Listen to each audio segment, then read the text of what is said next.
नमस्कार, बहुत बहुत स्वागत और अभिनंदन आप सभी का द डिबेट में। मैं ब्रजेश मिश्रा हूं। बहनों भाइयों, एक बार फिर से कोरोना वायरस की समस्या लगातार विकराल रूप धारण करती जा रही है और ये समस्या खत्म नहीं हुई है।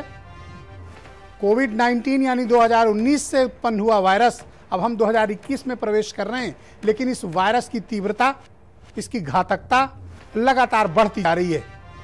यह वायरस पहले से कहीं ज़्यादा अधिक घातक और जानलेवा साबित हो रहा है।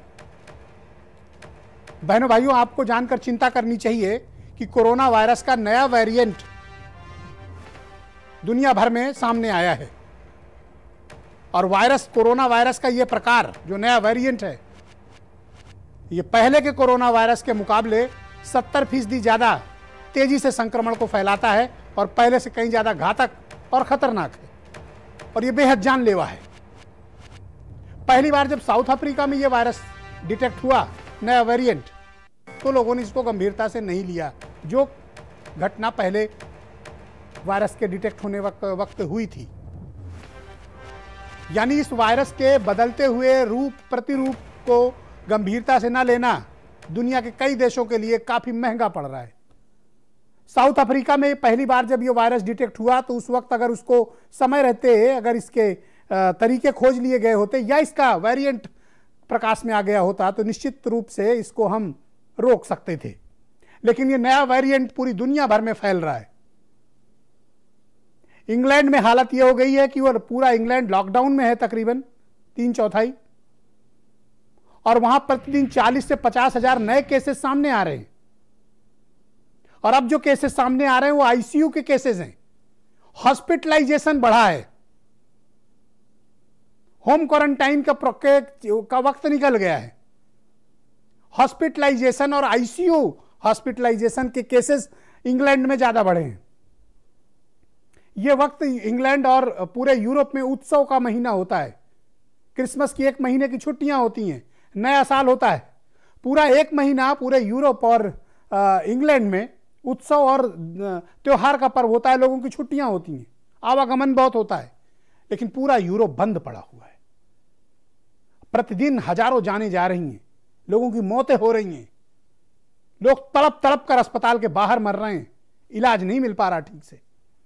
जितने संसाधन थे पूरे यूरोप ने और इंग्लैंड ने फिर से झोंक दिए हैं, लेकिन उसके बावजूद यह वायरस काबू में नहीं आ रहा है। खतरनाक बात यह है कि यह वायरस अब चलकर भारत आ गया है। पिछले 1 महीने के भीतर यूनाइटेड किंगडम से यानी लंदन इंग्लैंड से यात्रा करके 33,000 भारतीय लौटे हैं। 33,000, जिनको ट्रेस कर पाना ही बहुत कठिन काम है। हमारे यहां वैसे ही बहुत कैजुअली काम होता है। ताजा जो रिपोर्ट जो स्वास्थ्य मंत्रालय ने जारी की है, यह पता चला है कि 6 में कोरोना वायरस के नए वेरिएंट मिले हैं। भारत में लैंड कर चुका है कोरोना वायरस का नया वेरिएंट। अब तक 6 लोगों में पाया जा चुका है। अब सोचिए कि वो 6 लोग जहां जहां ट्रेवल किए होंगे एयरपोर्ट से निकलकर अपने घरों तक, तो ये वायरस कितने लोगों तक पहुंचा चुके होंगे, ये वायरस कहां कहां जा चुका होगा। क्या हम उनको ट्रेस कर पाए? क्या वो कहां कहां रुके? हमने उन कॉन्टैक्ट ट्रेसिंग की? शायद नहीं की। यही लापरवाही हमने पहले की थी, यही लापरवाही हम लगातार कर रहे हैं। हम कॉन्टैक्ट ट्रेसिंग नहीं करते हैं, हम समय पर ट्रीटमेंट नहीं करते हैं और हम बेहद कैजुअल अप्रोच के साथ काम करने वाले लोग हैं। इस देश में तकरीबन 1.5 लाख लोग कोरोना वायरस के चलते मारे गए, लेकिन लोगों को फर्क नहीं पड़ा। फर्क उनको पड़ा जिनके घर पे मौतें हुई, फर्क उनको पड़ा जिनके घर के लोग मरे। हम कोरोना वायरस को आज भी गंभीरता से नहीं लेते हैं। यह भारतीय समाज की एक कड़वी कठोर सच्चाई है। सिर्फ वही लोग इसको गंभीरता से लेते हैं जो इससे जूझ रहे हैं या जो इससे निकले हैं या उभरे हैं। जिन्हें नहीं हुआ है वो इसके दुष्परिणामों को समझने के लिए आज भी तैयार नहीं है। वो आलोचना करते हैं कि उन्हें डराया जा रहा है।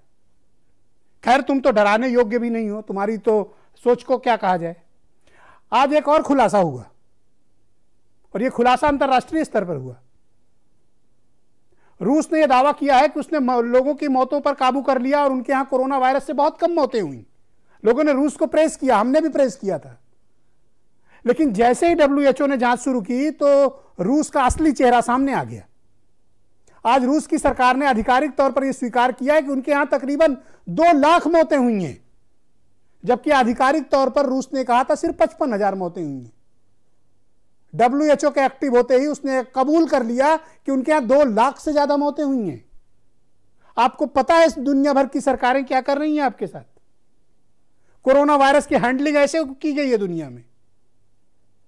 रूस जैसे देश इसके उदाहरण हैं कि उन्होंने कैसे निपटा कोरोना वायरस से।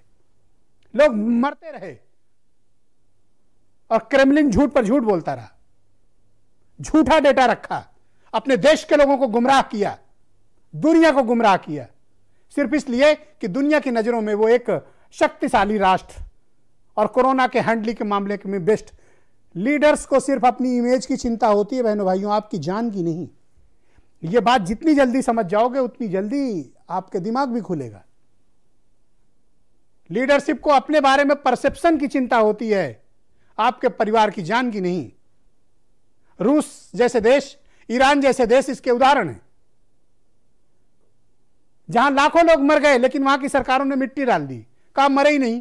जब जांच शुरू हुई तब पोल पट्टी खुली कि वहां तो 2 लाख लोग मर चुके हैं अब तक। ठीक से जांच हो तो पता नहीं और क्या निकले। ये जो कोरोना वायरस का नया वेरिएंट है, ये आपके शरीर के अंदरूनी अंगों को बहुत तेजी से खराब करता है। ये वायरस बहुत तेजी से बॉडी के भीतर फैलता है, आपके फेफड़ों का संक्रमण बढ़ाता है। लेकिन हम मास्क नहीं लगाना चाहते, हम सोशल डिस्टेंसिंग का पालन नहीं करना चाहते और हमारी सरकारों ने सब आजाद छोड़ दिया है।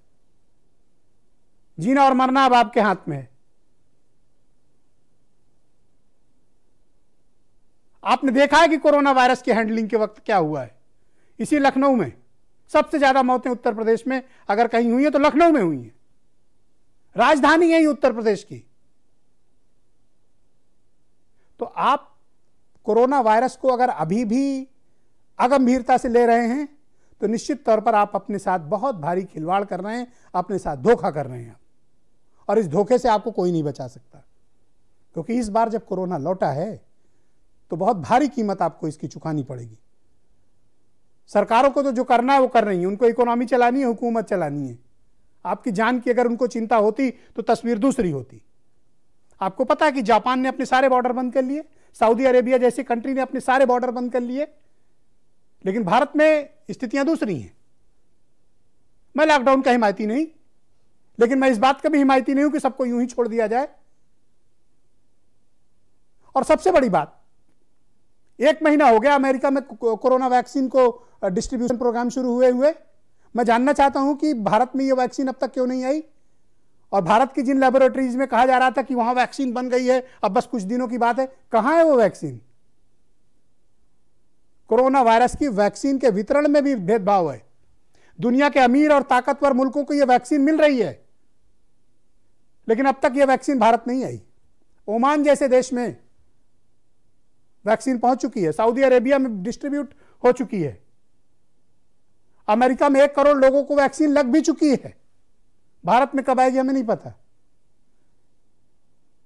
हमारी जो इंडियन कंपनीज बना रही थी उनके क्या स्टेटस है अभी नहीं पता। इसलिए स्थितियां गंभीर है। थोड़ा सावधान हो जाइए, सतर्क हो जाइए, क्योंकि यह आपके जीवन की बात है, यह आपकी बेहतरी की बात है, यह आपके परिवार के लिए है, जरूरी है। कुछ बयान सुनिए, फिर मैं डिबेट को आगे बढ़ाता हूं।